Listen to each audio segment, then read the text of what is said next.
जिम्मेदार विद्यार्थीलाई निःशुल्क पढाउन तिम्रो नाममा नारायण ट्युसन सेन्टर खोलेकी छ।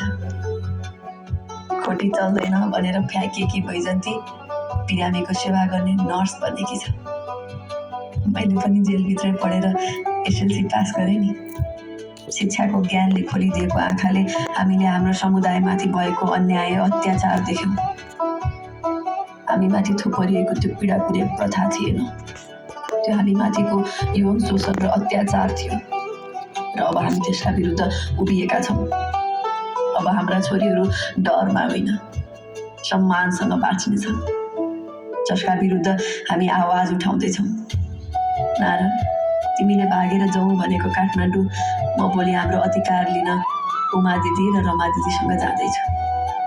कोही तिम्रो प्यारी मान्छे मधुबाला बादी।